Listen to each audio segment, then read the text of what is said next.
All right, we're in the infirmary this afternoon. It's Tuesday, July 24th. We have a few special people here.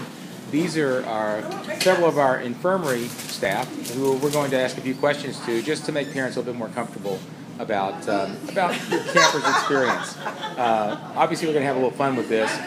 So what I'm going to do is ask each of these outstanding individuals to introduce themselves and what their role is here in the infirmary. And I'll start on my right.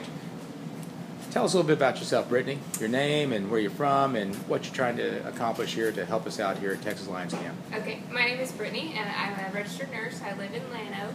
I came to the diabetic camp to learn a little bit more about diabetes and about different types of pumps, and these ladies have been helping me out, and it's been a great experience so far. Now, to your right, who do we have here?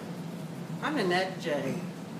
Tell us I'm a little bit about diabetic educator in Galveston, and I came to learn how kids incorporate this very complicated process into their everyday life. And to your right is... Hi, I'm DJ Moberly. I currently live in Anchorage, Alaska, but I used to live in Houston, Texas, and that's how I got associated with Texas Lions Camp, and this will be my 6th year as medical staff.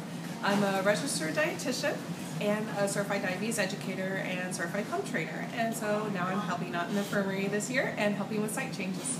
Well, I have a few questions. There, obviously, behind Nanette and DJ are a lot of boxes full of medications. Tell us a little bit about how all that works, Brittany. We have cards filled out when they register for the different times that the medications are due, and they're in that handy dandy box over there with the Mars. And so the camp counselors bring the campers when their medicine is due, and we give it out. So you're giving medicines out how frequently during the day? We give them out at 7 a.m., and then we give them out at noon. We give them out at p.m., about 6 or 7, and then we give them out at night, about 9 o'clock.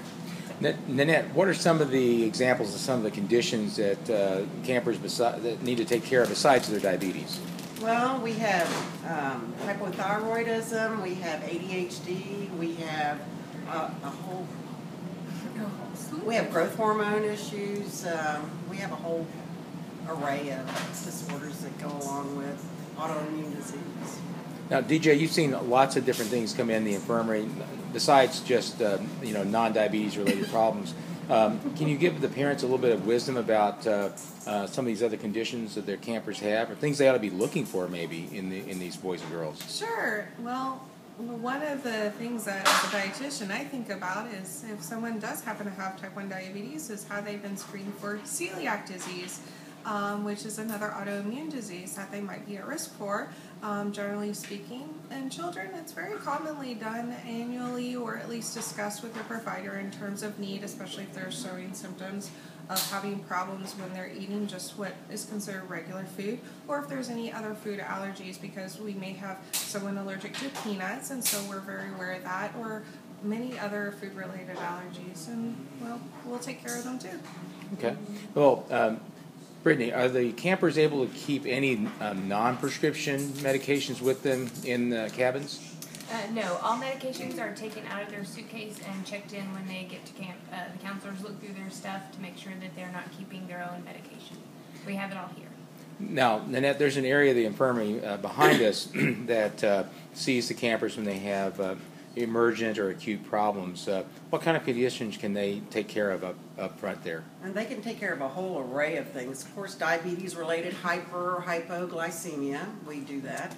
And usual things that happen at camp. If they have a headache because they've been out playing a lot, screaming a lot, so they got sore throats, or they fall down and scrape their knee. And that doesn't. Or they're sneezing, or have some allergies that maybe they're not accustomed to being out for so long, or maybe they got bit by an ant or something, so they were itching their foot really bad. That can happen too. So, well, we take care of that as well. And so we take care of the campers and the counselors and the med staff. So it's a whole array, Absolutely.